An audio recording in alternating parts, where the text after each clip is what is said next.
Hey Aussie gamers and honorary Aussie gamers from around the world, welcome to episode 79. Today is Thursday the 28th of May 2015 and you're listening to the Aussie Gamers Express podcast. The podcast that has learnt that there are more things you can smoke than just cigars. I am your host, LewkOne, and joining me as usual is our good friend Thorncliff. How are you, mate? I am very good. Awesome, and also joining us is our other great friend, Red. How are you? I'm brilliant, but through the power of editing, no one's going to know why. Exactly. Yes, well, we'll see how the editing comes out, but if you're wondering what we're talking about, I made an absolute meal of that intro, but hey, editing. Before we start this week's show, here's the show in preview. First up, we'll have game talk, and then after that we'll go into some news.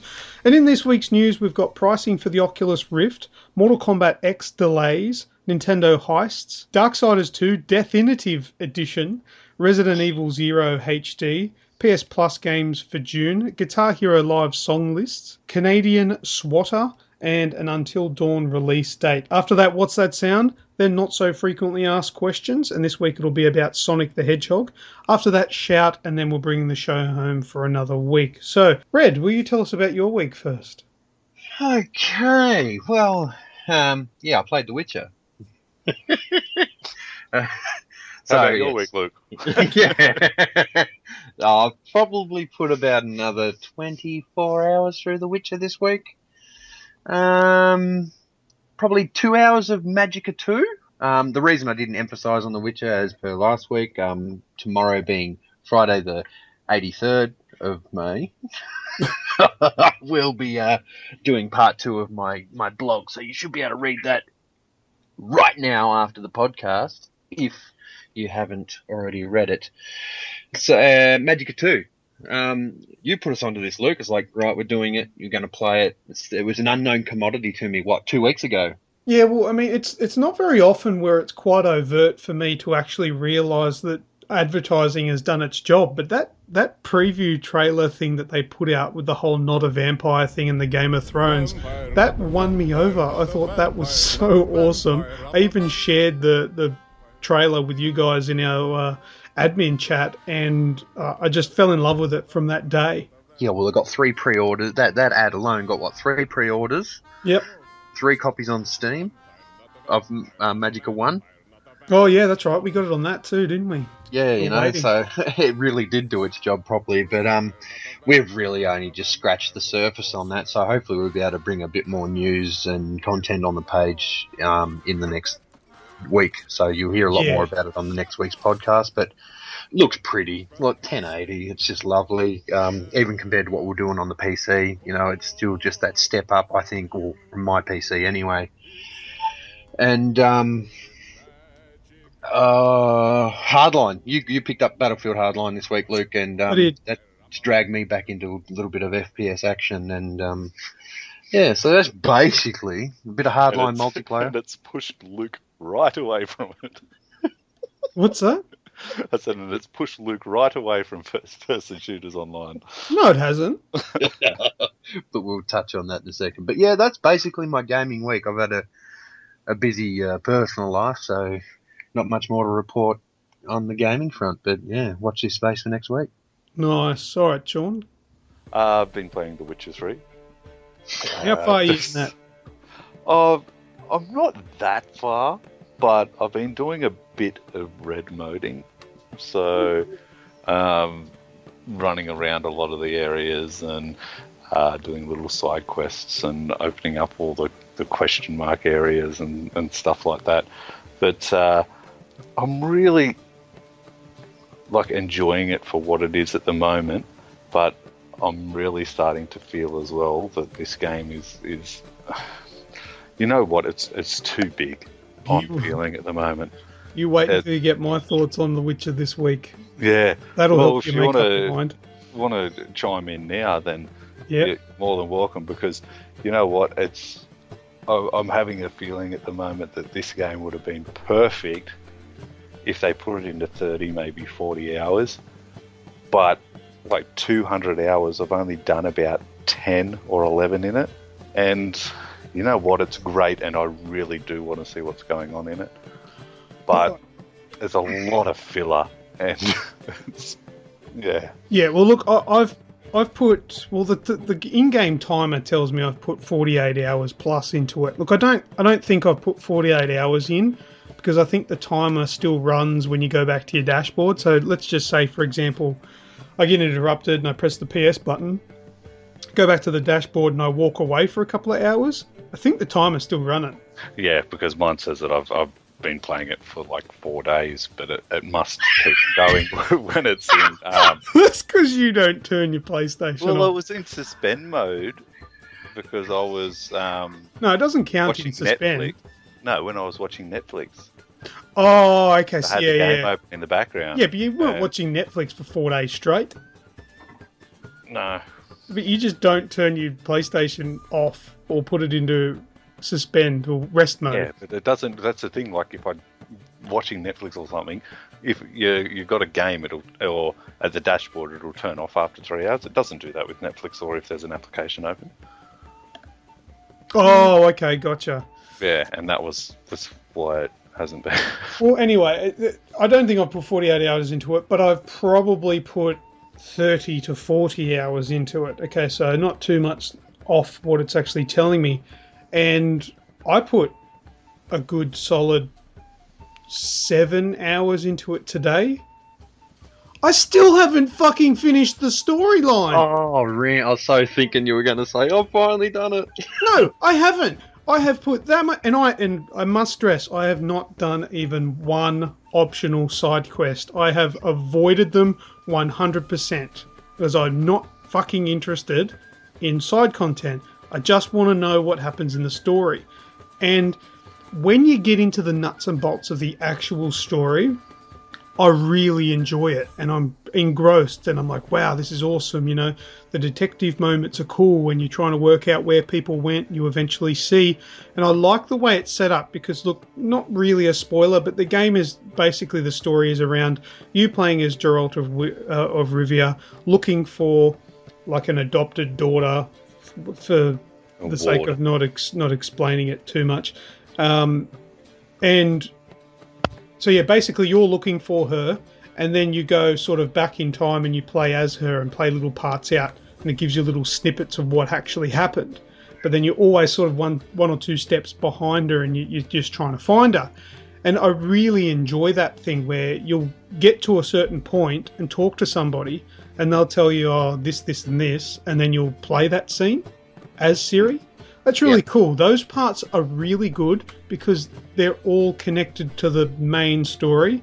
But then when you go and see somebody who has information about where Ciri is, and then they say, well, but I want you to do this for me before I give you the information.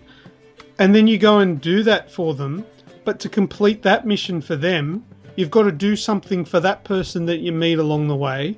And then you eventually just start doing all this shit that has absolutely nothing to do with it. Look, spoiler alert. I'm going to tell you about a part of the game, and this is a part of the main campaign. It's not going to ruin anything because it's nothing really... I guess that's the point I'm making because it's that fucking stupid.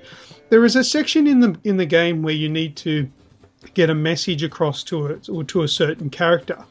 Now, instead of just going and tapping this fucking character on the shoulder, you get somebody to write a play for you and you discuss who's going to play the roles in that play. And then you act the play out on stage, picking the lines that you're supposed to say in the play, in the stage show, until the person turns up at the play and receives the secret message. It was a fucking play. I had to write and act in a play. That took like an hour and a half, 2 hours just to set the fucking thing up. It's just stupid. See, I understand if that in any normal game, that would have been a 5-minute cutscene. Instead, this game just goes, well, you can do all that. I thought it was going to give me a keyboard, on-screen keyboard, and make me write. Once upon a time in a land far away. It was only just short of that. Oh, it was doing my head in. It's gotten to the point now where I've gotten to basically the game is climaxed. I've any normal game, once again, I'd be finished. I'd played the ending. Okay, whatever you want to assume the ending is. But it's still not finished. It gets past that, and you've got to go and do more things. It's like they're just not happy with going, and they lived happily ever after. No, then you have to go and do other shit, and it's gotten to the point where I'm skipping all the dialogue. I'm just spamming the hell out of Square. Just going, come on, I just want to finish it so I can say I finished the longest game in history.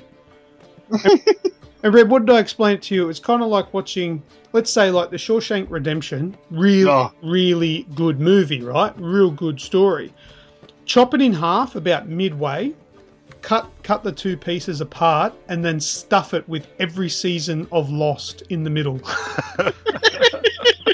Tack it all together. If you manage to stick with The Witcher all the way through all of those episodes of Lost, you'll get a pretty good story at the end if you only pay attention to the parts that were the Shawshank Redemption. So what you're going to get is a game that goes for 6 months, and somewhere along that line is a really good story if you can remember what happened when you first started playing the game. I have no idea how far from the end I am, even though in my mind I should have finished it with what I've done.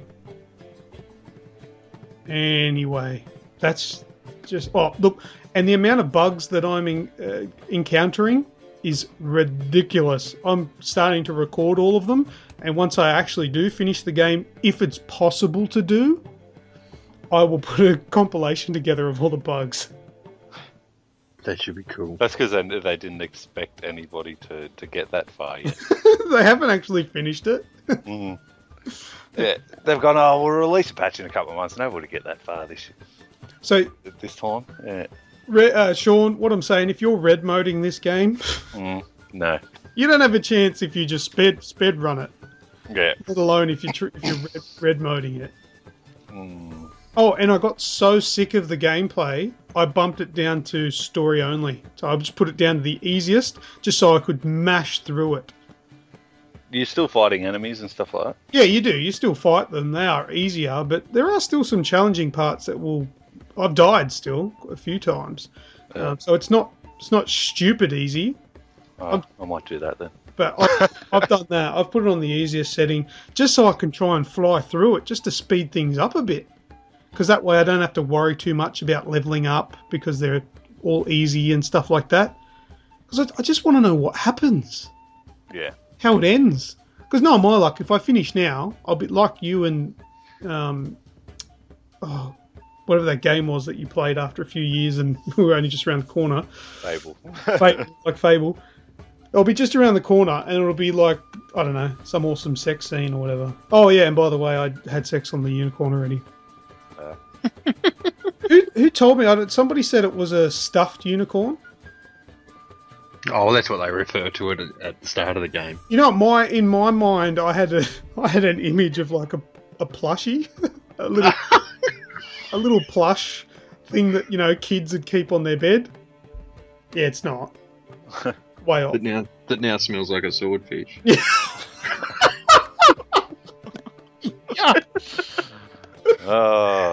Moving along, I played Guacamelee Super Turbo Infinity Championship Supercharged double Championship Edition. Yeah, on the PS4.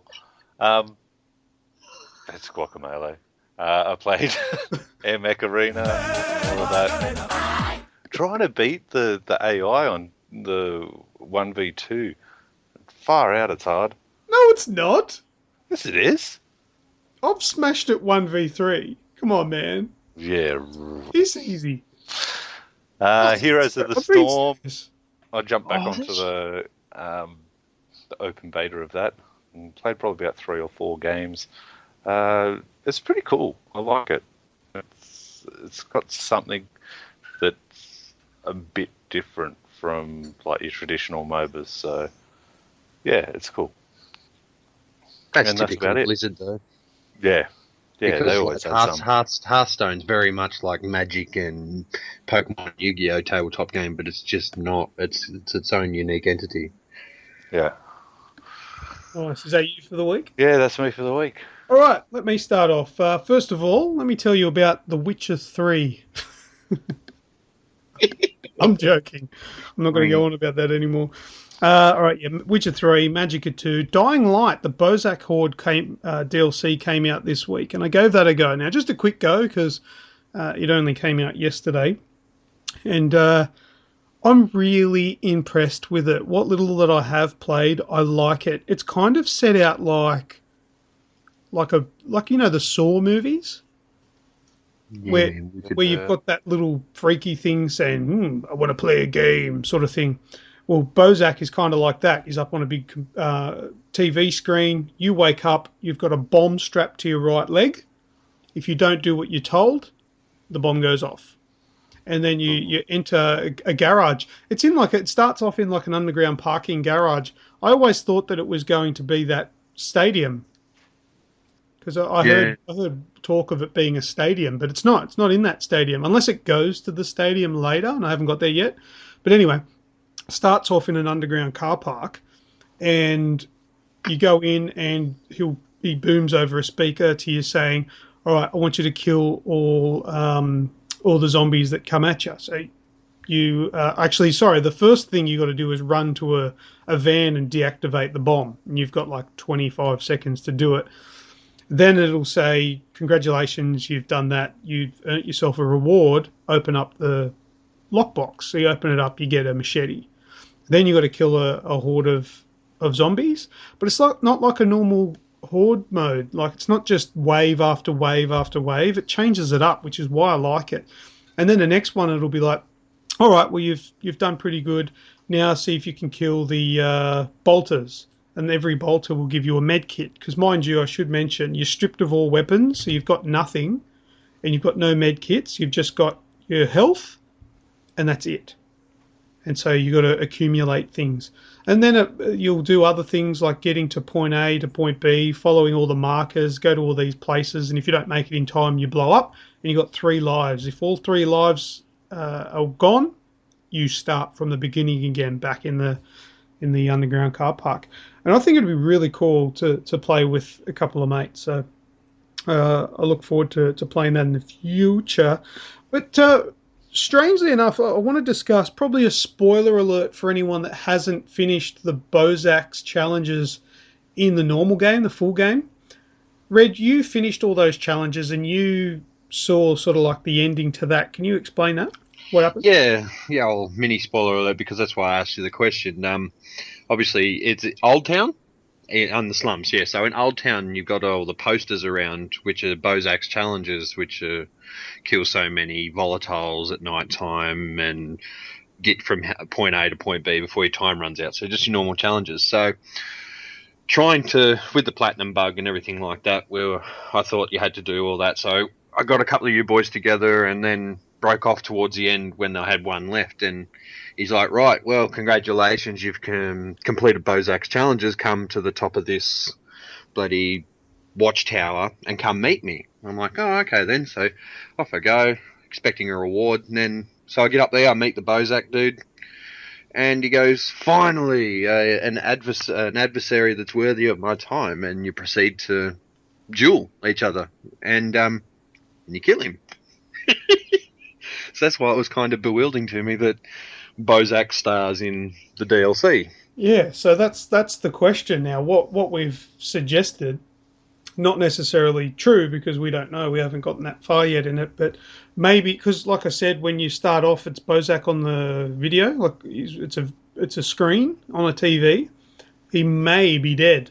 He may have created this beforehand, and maybe they might clarify that later, because surely they know he's dead if you finished all the, like, they made the game. Why would they make some strange thing like this? But anyway, hopefully we can find out and clarify that later. Lastly, I want to quickly mention I played Schrodinger's Cat and the Temple of the Lost Quark. Now, this is a game by Team 17 that brought us Worms. That's available pretty much across board, like Steam, PS4, Xbox One, I think Wii U as well. And it's a relatively cheap game, and it's not too bad. I didn't really know what to expect, but it's basically a puzzle platformer. And I sort of described it to be a bit like Lemmings and Pikmin together. Because these quarks are like these little tennis ball sized alien things, or not aliens. They're well, they are aliens, but I think they're kind of like let's just leave it at that, aliens, because I don't fucking know what they are. They're just weird things, and they're all different types of them. Like there's an up quark, down quark, and like a protection quark, and something else. There's a whole bunch of different ones, and they're different colours, kind of like Pikmin. You know, Pikmin have got like fire Pikmin and rock Pikmin, glass Pikmin. There's all different types. You use them to solve different puzzles. And you do that in Raiders of the Lost Quark.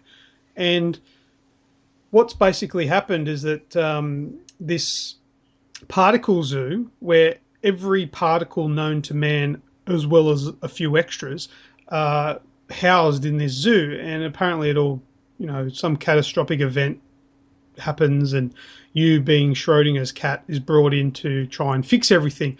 And the puzzling comes through with the platforming, and the platforming looks a lot like the level design of Worms. Like if you look at typical Worms level, that's kind of how they look. Oh, okay. Much larger. And if you've got to get up to a high ledge, you've got to use 3 up quarks, and they join together and turn into like a helicopter and carry you up to the top ledge. And if it's a ground that you need to burrow through, you use 3 down quarks and they burrow down. And then you've got the protection one, which will take you through the goo that'll kill you. And then there's one that if you'll create like a platform to stand on. But then, kind of like Magicka style, you can mix them up. So like an up quark, a down quark, and an up quark will blow a hole in the wall next to you as opposed to taking you up or down. So there's all these different recipes. There's about 14 different recipes to use, from like quark bombs, capturing nets and things like that. The basic idea of the game is to fix the particle zoo and get all of the particles that have escaped back in their back into their enclosure. Good word, perfect. And so that's what you do. So there's like collectibles, and they're the particles. So you got to free them or knock them out, and then craft a net, which will then carry them back to their enclosure. And that's the game. Puzzler. There you go. It's not a bad game. Yeah. It's quite good. I like it. I didn't actually think I'd enjoy it as much as I did. The humour in it is probably the best thing about it as well. It's really funny. It's kind of along the lines of... It reminded me a lot of that Stick It to the Man game. Oh, yeah. Yeah, it's a little bit like that. Not as weird. It is tongue-in-cheek. It is strange, but the humour is more centred around science, like the Big Bang Theory. Well, hence Schrodinger's cat. Schrodinger's cat, yeah. Look, I looked it up, what this Schrodinger's cat is. Apparently it's some thought experiment. Yeah. It's an experiment that's used to provoke thought or something like that, whereas Schrodinger had his cat in a box, and at some particular time, unknown when it started and finished, both Schrodinger's cat was both dead and alive at the same time. Yep. If you look at aussiegamerstv.com, I've got the Wikipedia explanation for what Schrodinger's cat is, and it's confusing as all hell, but maybe it's interesting. But yeah, people that really like the humour that's in the Big Bang Theory will absolutely love this game, because it's full of that stuff. Real intellectual humour about particles and science and... So what's new in physics? Well, nothing for the last 2,000 years. Yeah. That's it. Exactly. It's stuff like that. But it's stuff that layman's people like myself will get as well. But there are probably some things that'll go over your head because it's a bit too smart for me. But I think that covers pretty much everything that I played for this week. So I think we might just go into the news. You agree? Yeah, man. Yeah. Let's snooze that shit. Let's do it.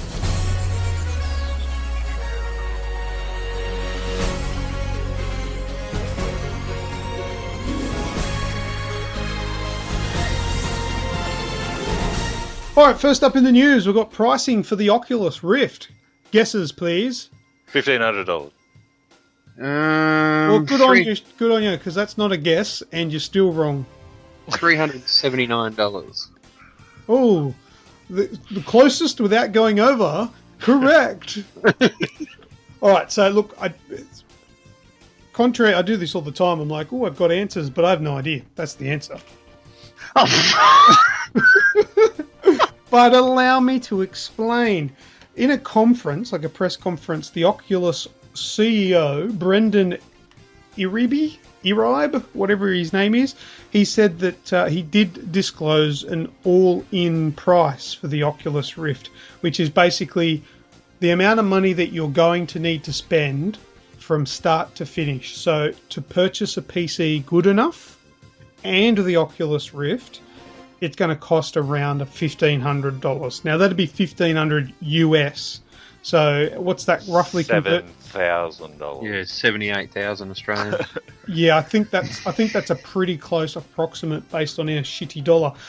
But so what these specs are is you're going to need an NVIDIA GTX 970 or AMD 290 equivalent or greater, an Intel i5 4590 equivalent or greater, 8GB of RAM, Windows 7 with Service Pack 1 or later, 2 USB 3 ports, and a HDMI 1.3 video output. Now, the only thing that my PC doesn't have on that list is the video card, because I've got a GTX 550. So my video card's a little underpowered, but everything else is fine. So I would this is an estimate for me. I think that if you take the PC component out of it, with what they've explained there, I'm estimating that the Oculus Rift is going to be somewhere between $200 and $500 US. Fuck. Now, that to me is too expensive. Would you go an Oculus or a Morpheus?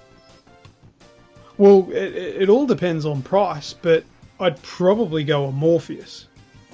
Because if I buy a Morpheus, I just have to buy the Morpheus. If I buy an Oculus Rift, I have to upgrade my video card. So, and for people that don't have any of those specs, you're looking at a $1,500 investment because you need to buy all those things. Not so bad for me because I only need to do the video card, but that's not everyone, I'd imagine. Whereas the console, you can pick up a PlayStation 4 for $450, $500 plus whatever the Morpheus is going to cost. It's going to be cheaper, and for people that already have one, it'd probably be the cheaper option by far. And it's always going to be good enough for the PS4. And I'm still very skeptical when it comes to VR, personally. Yeah, well, look, I really want to, because it's really hard, because to try them out and get to know what they really like, you need to do it in real life. There's no way of actually watching a video, or you can't get the experience unless you do it. It's one of those strange things. But look, that sounds too expensive for me. I definitely would have to try it before I discounted it and said that, because for all I know, it could be world changing and could be well worth it. Who knows? But anyway, that's where it's going to be at, $200 to $500. Until Dawn has a release date now, so that's pant-wetting game that's coming exclusive to PS4, where you're in like a cabin in the woods and all that. It'd be available on the 26th of August in PAL territories and the 28th of August in UK and Ireland. Is that going to be like Silent Hills, do you think? Is it going to be that kind of scary? I don't know if it's going to be like that or more of like a thriller kind of thing. No, he did like last summer. Possibly like Heavy Rain-ish. Well, but it's supposed Heavy Rain wasn't scary though. No, it was a thriller. Yeah, but I've heard a lot, like everything that I've heard about this game, it's a scary game. Yeah. Evil Within, possibly. Or if it's a scary game, right, I'd actually wouldn't mind it if it was scary as in like Psycho Killer wants to kill me. I'm sick of supernatural stuff. I think it is Psycho Killer. Yeah, that is cool. Because that'd be a change. Like, instead of ghosts and monsters, just a real psycho guy that's out there, like a Mindhunter. like a movie, where there's a killer on the loose or something. That'd be cool. We need to look. Would it be like maybe like a Friday the 13th or something like that? Yeah, that would Cabin in the Woods or yeah, that's cool. Look, I'm in my age. I've softened up a bit. And I can't stomach it if it's too scary. I can't sit there and play it like Alien Isolation. I just can't do it. Yeah, and like things like Evil Within and friggin' Outlast, I couldn't do it because they were just purposely there to try and scare the pants off you. No, but with the Evil Within, I played that. It wasn't scary. It was just shit. Oh, yeah, you get a bit further in it. No. I jumped a few times. Oh, look, no doubt it'd probably make me jump and all that, but I was just... Yeah, not as tense as Alien. You're just on edge 24. Yeah. There's no respite. You never feel safe in Aliens. Hashtag goo. All right, so that's coming out in that's August. it. Yeah, August. Nice. Looking forward to it. Red. So, all you players out there on the 360 and the PS3 looking to cut shit up and pull fatalities on Mortal Kombat X, it has been delayed till December 31, and that's an ominous date when it comes to anything being... It's just like a placeholder date. Yeah, that just means at some stage between now and the end of the year, maybe. Maybe, yeah. Before they turn around and go, it's not really worth it. Yeah, I'm pegging them to pull it. Yeah, so am I. That's where my money's at. Because it was originally set for a June 2nd release, and obviously changed to December 31. It's not NetherRealms that are handling it. It's High Voltage Software. Yeah, okay. And they're the ones that done the PC version, and they previously worked with NetherRealm on 2011's Mortal Kombat to PC, and Injustice God Among Us on the PS4. But even without the last gen, Mortal Kombat X has broken sales records for NetherRealm, so I'm pegging they'll probably just can it. Why would you? Well, that's it. Are they really gonna... Like, is it worth what they're doing, putting all this extra time? Because every time a game's delayed, it costs them more. Well, that's 7 months away, you know? There's going to be so many games that are current gen specific, including your Call of Duties and your Battlefronts, that are all due out before this is due out on the PS3 or the Xbox 360. There's just going to be so much grab. It's like forcing the hand. It's forcing the hand for people to go next gen because they're not doing anything. They've dropped off a hell of a lot for a lot quicker than they did like PS2 to PS3. They are doing like Call of Duty, not going to be last gen. Yep. Batman, not last gen. Dying Light wasn't. They've got it canned. You know, it's the way that it's going to go. And yeah, I'm with you guys. I'm pegging for it to be cancelled. Yeah, I don't think they need to. And it's broken the sales records. But for me personally, I mean, I know I'm talking from somebody that owns the latest generation of consoles. I'm happy for them to kill off the last gen.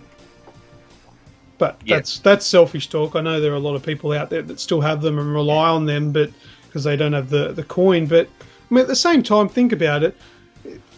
If you don't buy 5 games, 4 or 5 games that come out in the year, boom, there's your PlayStation 4. And you'll probably get half of them with a package deal anyway. Yeah, that's it. So, I mean, if you're buying these games on last gen, okay, maybe they are a little bit cheaper retail. They're not necessarily a 99, but if you're buying all the new ones for the last generation, maybe just hold off.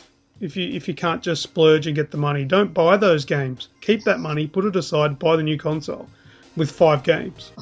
Yeah.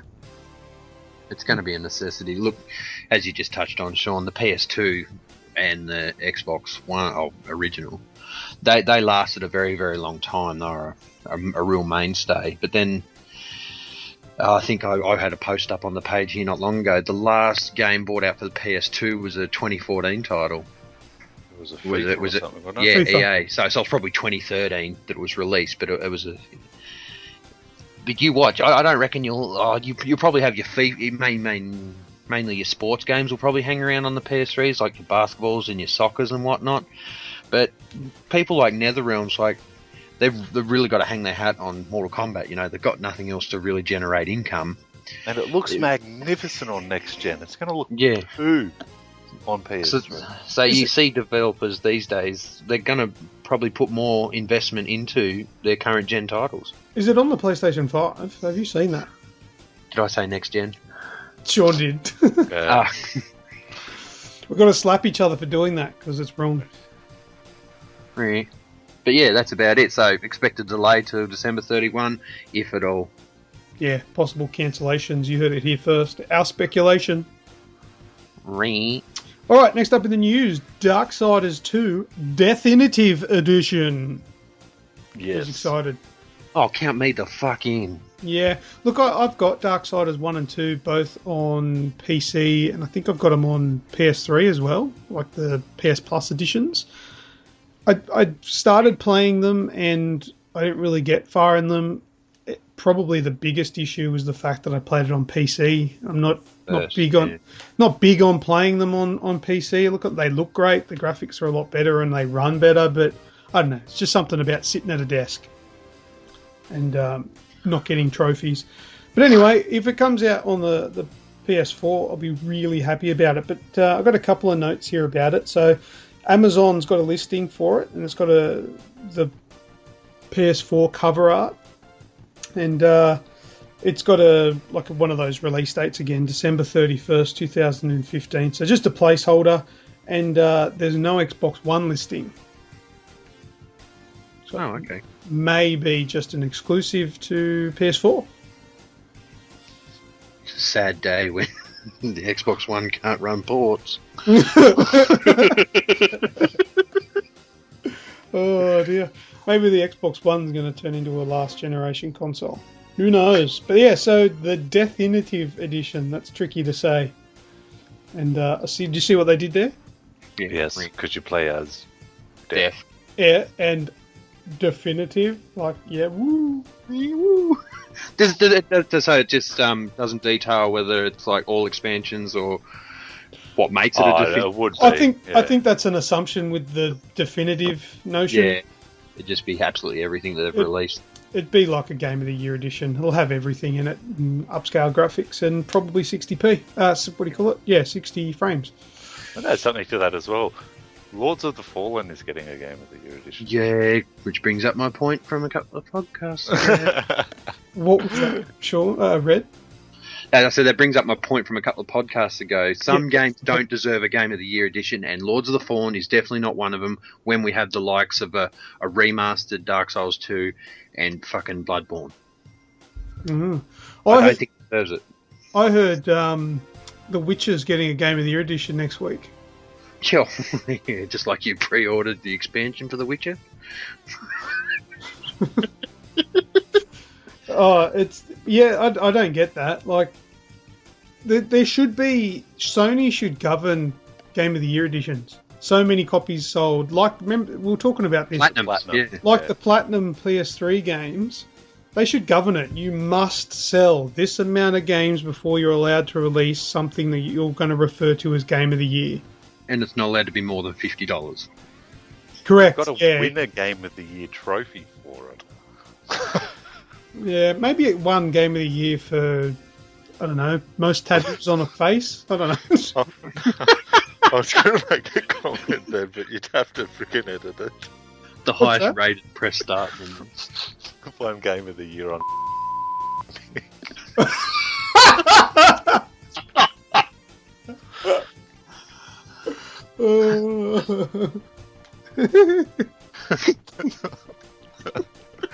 Edit. That's my favourite game. There it is. There it is. The fucking ice cream. And we're back from a very serious editing part of a very serious edited part of the show. Only we will know what was said. All right. A truck full of Nintendo games has been stolen. Oh, really? Yes. A whole truck. Oh, I did hear about that. A truck full. And it was on the way from the Nintendo's European warehouse to Britain, to the warehouse for Game. And it was a full truck, and it had all the copies of Splatoon and the Splatoon Special Edition. And this means that anyone who pre-ordered it will not be able to get their copy from the retailer. No, so, goes to the alleyway behind the retailer. Yeah, so we've had a few reports come in. Apparently 12 people are slightly disappointed. Yeah, I was about to say, if it was Microsoft, it would get insurance scam. Oh, a truckload of anything. Actually, but yeah, Amiibos as well. Yeah, I heard the Amiibos was gone. That's probably what they're after. While we're on Nintendo, for the Wii U, something that's really cool that I've got to get onto myself is the Humble Bundle this month is Wii U and 3DS games. Yeah, that's pretty cool, hey? Pay what you want. I think the minimum to get everything is $10, but you can pay $1 and get a bunch of Wii U and 3DS games. So that's... I've never seen the Humble Bundle do console games. Yeah, so I was actually... I'm not sure where I saw it, but they were saying that they worked very hard to make sure that it wasn't region coded either. Oh, yeah. With all their things so that it was available for everybody to buy. Yeah, So there's some cool games on there. Actually, I think from memory that it's got that Stealth Inc. game. Stealth Inc. 2, I think, is on there. Oh, that's cool. So I'm going to grab it anyway. So it's $10, I think, for everything, like I said, US. So it's about $85 for us. All right, Red, are you next or am I? I'm next. You fucking wait your fucking turn, he said. Jesus Christ, don't make me sit on you. Resident Evil 0. Have you guys played that? No, I didn't know it existed. No, me either. It's getting a HD remaster, so. What was it released on? Zero was released on the Nintendo GameCube in 2002 as a prequel that's why to Resident Evil. Yeah. Never had a GameCube. When did we get a GameCube?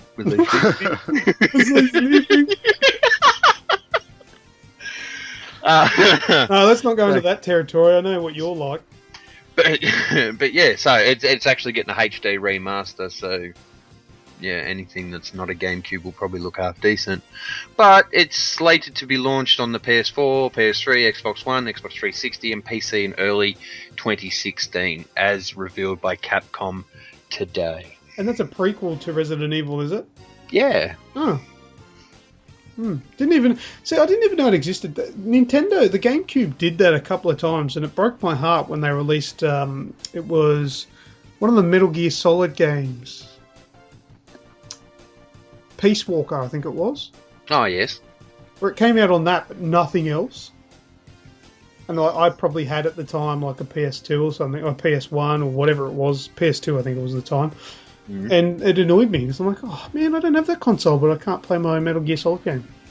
But anyway, if I give you the main characters' names, I see if they resonate with you in the story at all. Sure.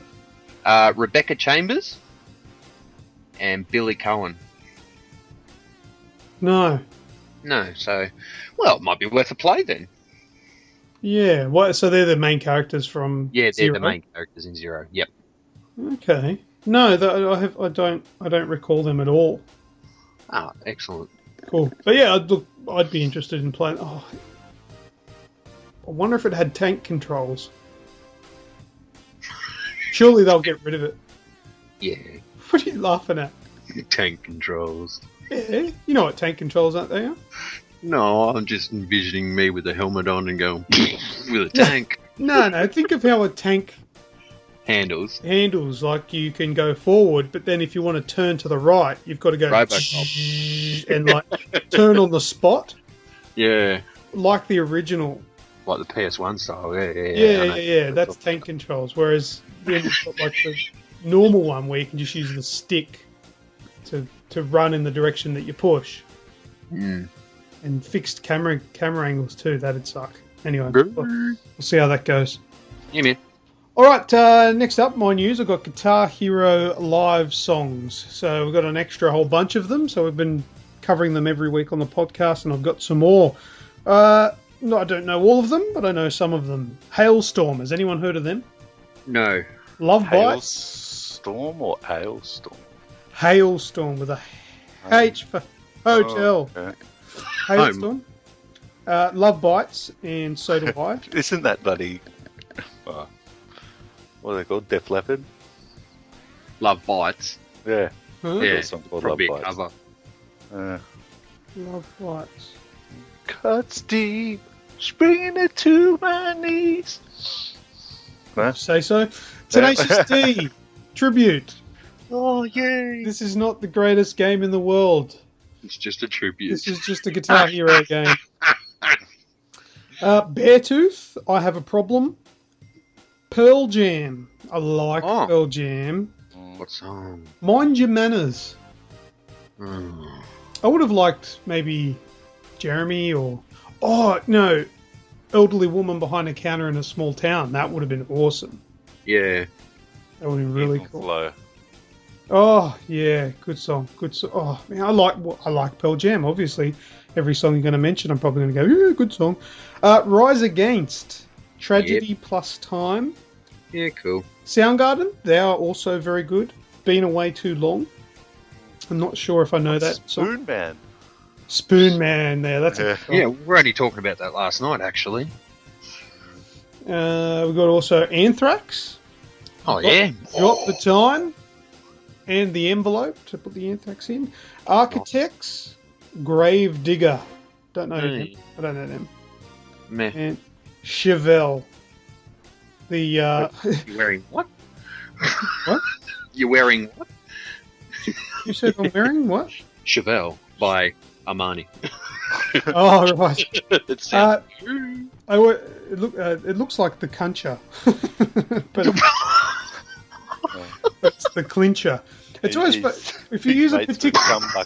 Yeah. If you using a word with CL in it, LU. Oh, sorry. LI.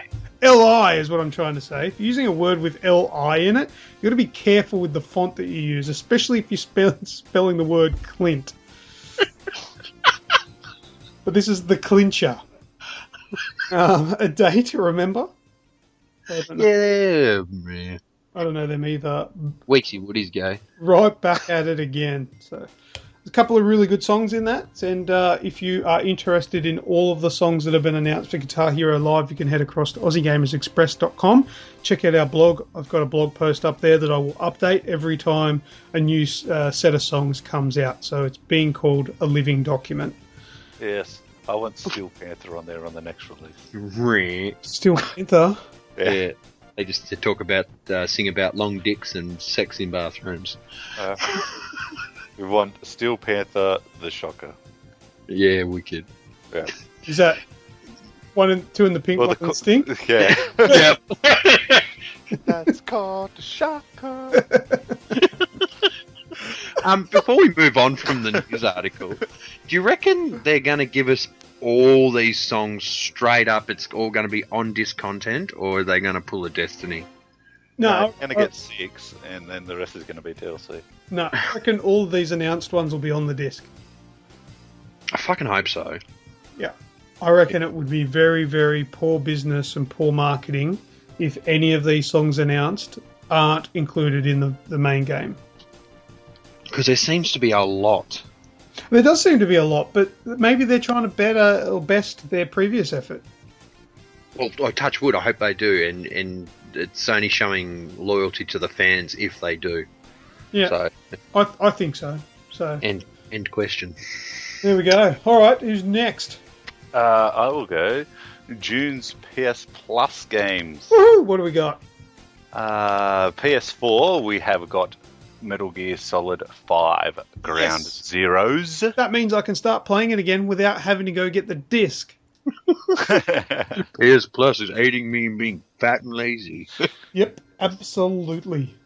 Yep, so Yeah, that'll be the PS4 like premiere game, I guess. The PS3 game will be Call of Juarez Gunslinger. Now, you played that, Luke. You've Yes. I was impressed with it, actually. That's actually in my top 12 games that are underrated. So Did read that. it is obviously a very impressive game for me. That game, I always talk about how I hate playing the PS3 because I'm so past it now with the new consoles. I'm glad I went back and played that game. That game is a 10 out of 10 for me. awesome. Yeah, because that's why your PlayStation was away.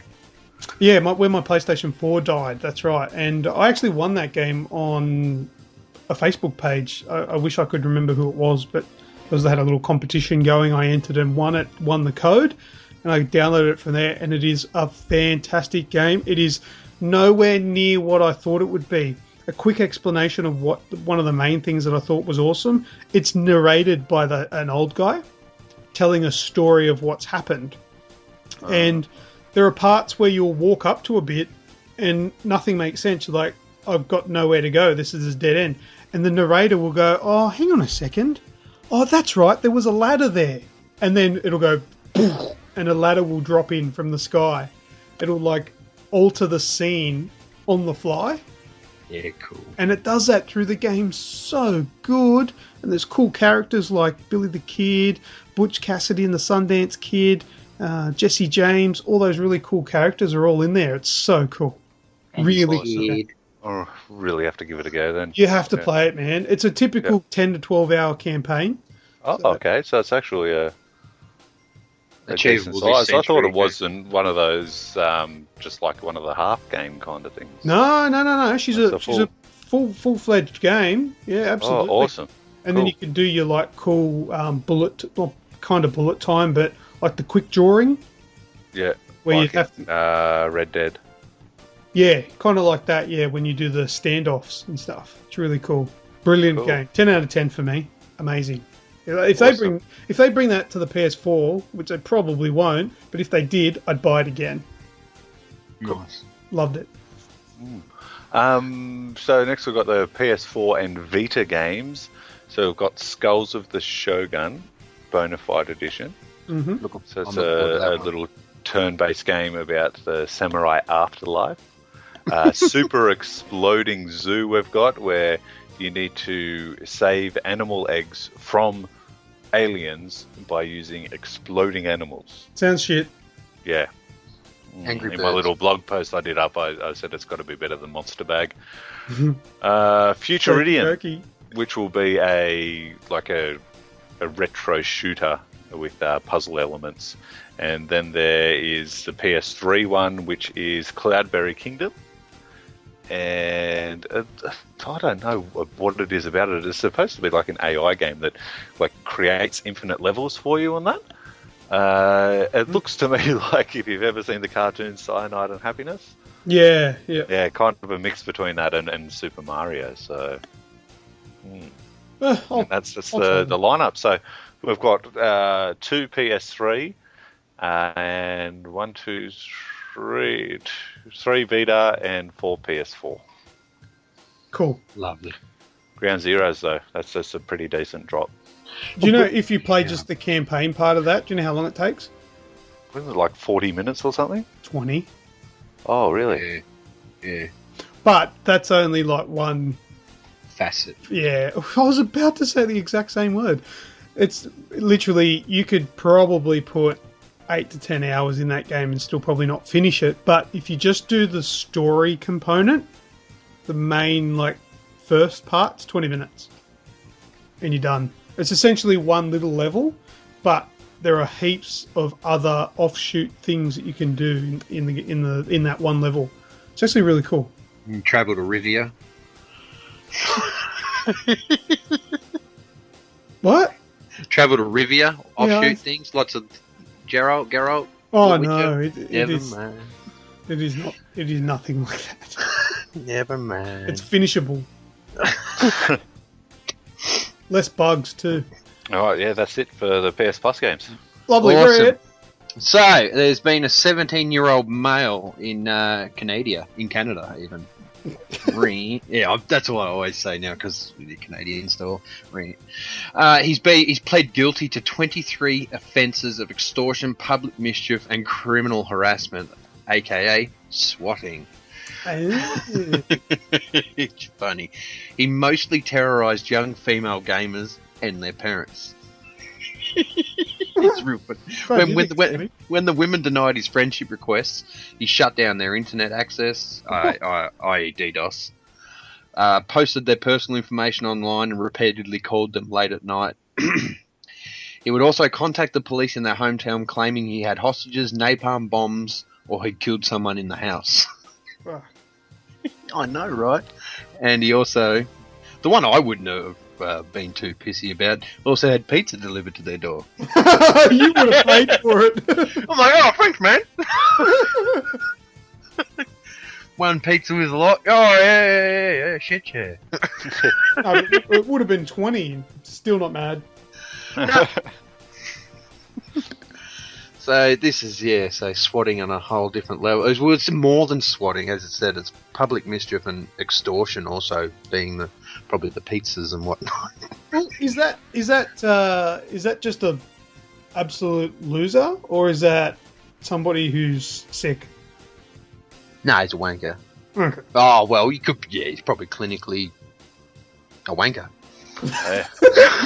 And that's the thing as well. I think that I read something along the lines of that the police were contacted and said, this guy's doing this to us, but at one point he was doing it to somebody in the US and they couldn't do anything about it because he was living in Canada.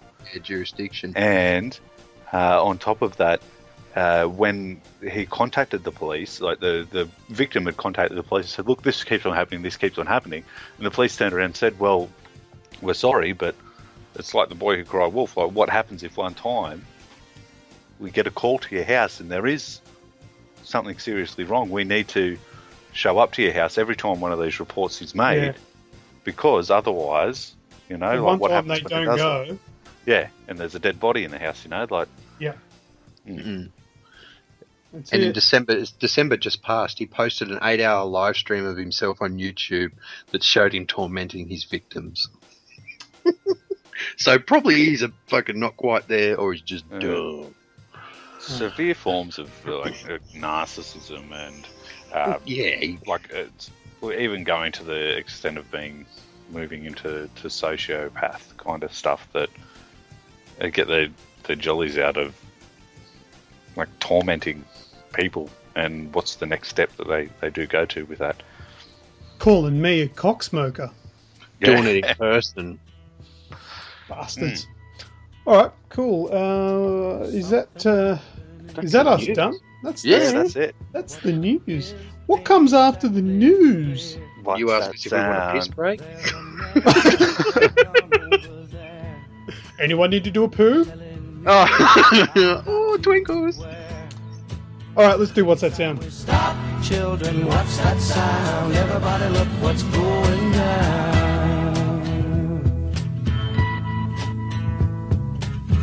Alright, last week we had the What's That Sound and Red. Yeah, man. I think it was you that got it, wasn't it? Yep. And that was provided to us by Ross Mark. Thank you very much, Ross Mark. Yes. And it was from Titanfall. Yes. That was When the Titans Fall. Very good. And you got that almost immediately. You reckon you're going to get it that quick this week? I don't. No, there's only a couple of things that I'm consistently that quick at. Remember, boys and girls, don't be a dimwit. That's this week's sound. Oh, is it? It is. I thought you were just taking the piss out of me.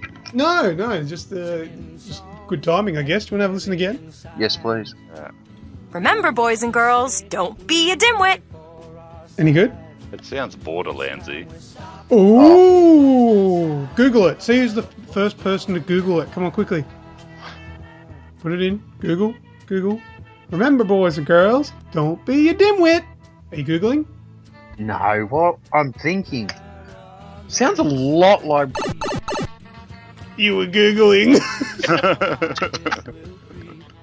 Does it come up if you Google it? Yes. I don't know. Oh, yes. You Googled it, didn't you, Red? Copy that. Yeah, see?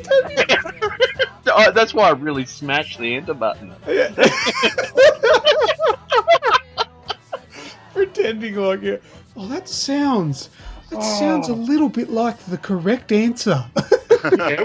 Let Sean get away with it. Yeah. Does he Rayman thing? Well, it's not that. It's not this. Well, if you're listening at home, think you know what this week's sound is, send us a private message to our Facebook page, and I'll send you back a gift. I don't even care if it's right this week.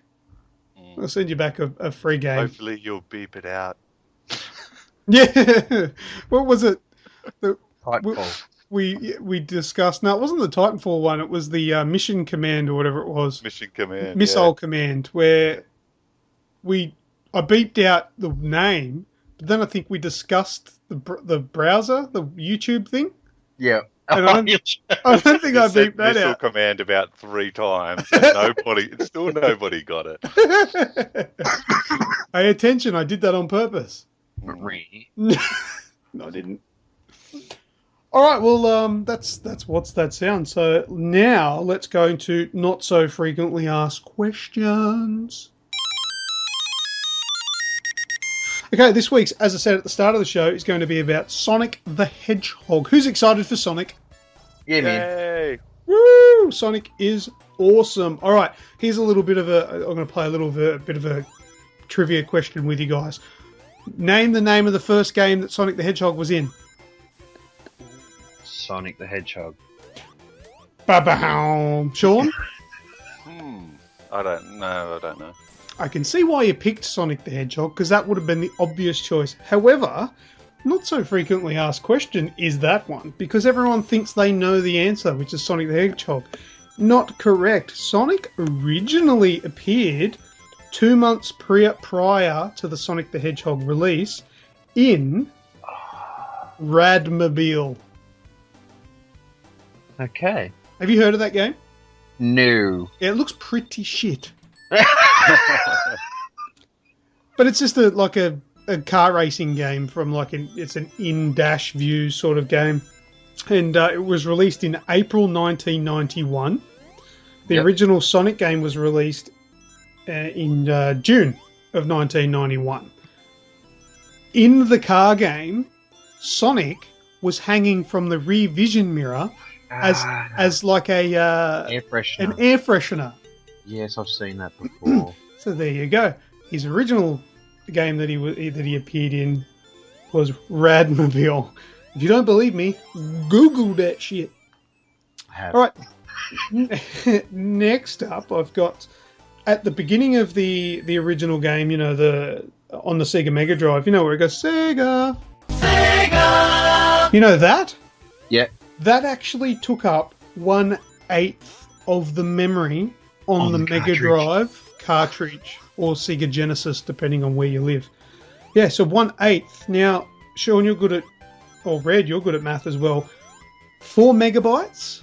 Yeah. Was the size of the cartridge? Yeah. What's an eighth of that? Is that like 500 kilobytes? 500 kilobytes. Yeah. That's bigger than any Mario. one. What? That's The twice Mario. the size of the original Mario. Oh, if you say so. That wasn't where I was going. That's bigger. 500 kilobytes is bigger than any one entire level in Sonic the Hedgehog. There you go. Next little bit of information that's not so frequently asked. The music. Who does the music for Sonic the Hedgehog? Well, not the original, but in Sonic the Hedgehog 3, Michael Jackson did some of the score. Did you know that? Oh, really? He was originally on there and he actually made some of the music, but it was scrapped after the poor press that Michael Jackson was getting back in his day with all the, you know... Did he hump Can't a have him in a hedgehog? kid game. Yeah. Yeah, so they thought, look, we don't really want all these bad press with Sonic the Hedgehog, so they canned it and didn't use any of his stuff. Apparently... When Sonic finished the level, he could have done a moonwalk. Oh, they might have, yeah. Come on. A little bit more information here about the origins of Sonic the Hedgehog. Hedgehogs aren't blue, right? They'd be brown, I guess. Well, Sonic was originally brown. According to the British Sonic comic, it was in issue 8, they revealed that Sonic the Hedgehog was just a normal, regular hedgehog, but he went to see his friend named Ovi Kinterball, and he had these special power sneakers, and they're those red boots, obviously, that Sonic wears, gave it to Sonic to test out, and he jumped on this thing called a kinetic gyratosphere, and in doing so, with these boots, Sonic broke the sound barrier, and in breaking the sound barrier, kind of like how Rogue gets that blonde part in her hair, Sonic turned blue. Well, not blonde, white, I should say. But yeah, Sonic turned blue during that process of breaking the sound barrier. Gnarly reference. So there you go. That's why he's blue. Yeah, you like that, X-Men? Yeah, I'd fucking know, dude. I thought... This sounds stupid, but I thought it was because it was... Sega was blue. Oh, look, that might be why they made him turn blue. A story to justify. But that's the story behind justifying it. Because I mean, he could have turned any color really. Yeah. But yeah, they probably did make him blue to match the logo. But there you go. Here's another one, and my last little bit of information about Sonic the Hedgehog is his original name was obviously not going to be Sonic. It was going to be Mr. Needlemouse. Oh, that'd be the Japanese translation. Yeah, that's correct. It'd be because I guess if you look at a hedgehog mouse with needles sticking out of its back, I guess. But yeah, it was going to be Mr. Needlemouse. Thank God for Sonic the Hedgehog's actual name. Before Sonic was going to be a hedgehog, he was actually going to be a rabbit, though. Good. There you go. Was it going to be Feel? Don't laugh at it. That's what it was going to be. Huh? Feel the rabbit. Feel the rabbit. ... That's what it was this going to be segment. called. Yeah, I believe you. All right. That's the end of Not So Frequently Asked Questions. Thank you very much, everybody, for listening. And if anyone listening has a suggestion for any future Not So Frequently Asked Questions, feel free to send us a line or a message or whatever you want to call it to Facebook page. If I use your suggestion, I will give you a free prize. Not necessarily a Steam game, maybe something bigger and better. Who knows? But yeah, give us a suggestion, and if it's used, you'll win something. Thank you very much for that. And after all that, let's move on to Shout! Shout! Shout! Let it all out! Rightio. So today's shout is just a little bit different.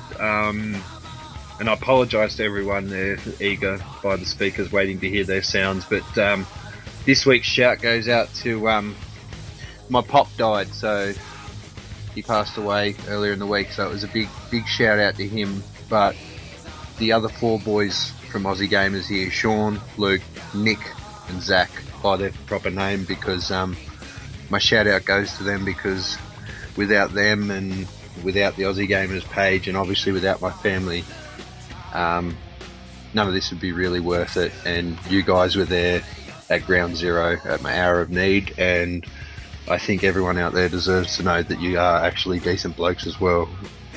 So there's my shout for this week. Red, making me cry, dude. Yeah, me too. So shed the edit that tears. shit. Yeah. Dude, you're welcome. Yeah. You're welcome. Yeah, thank you. Yeah, no, all good, man. That's what we do for friends. It's something that I've always thought about wanting to mention on the podcast, is that a lot of people might not know. Because I guess like with all of the bigger franchises like IGN and Kotaku and stuff like that, they're all like employees and stuff. They do what they do because they're paid and they're all workmates. What some people might not realise is that we're all mates. We're just, when we play our video games, it's all of us. It's all the guys that are admins on the page. It's us playing video games together.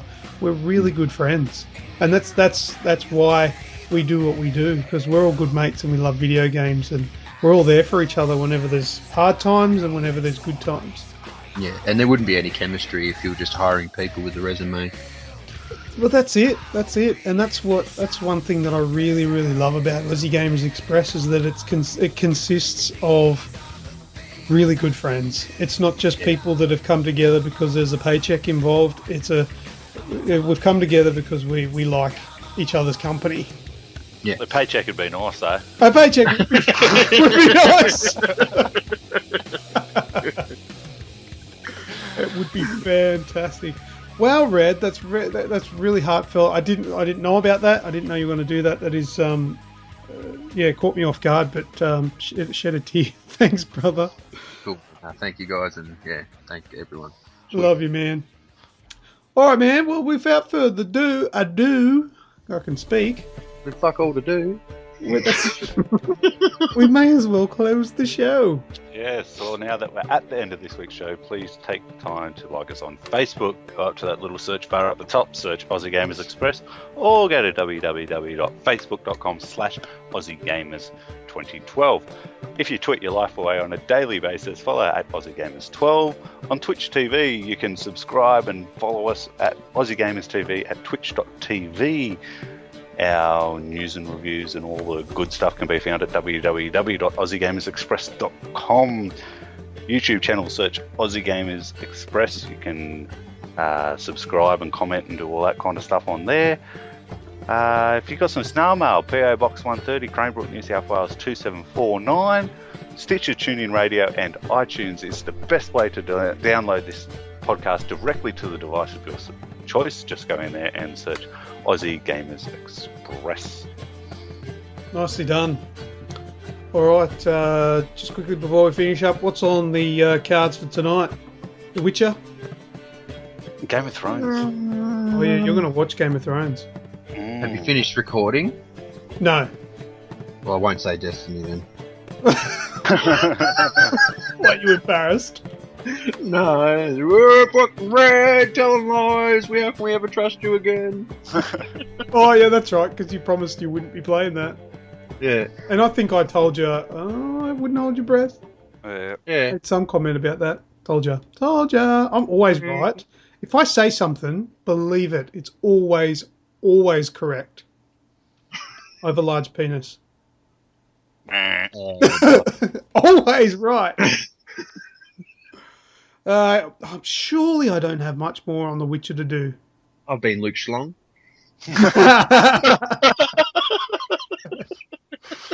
Oh, I've been Thorncliff. I've been Red.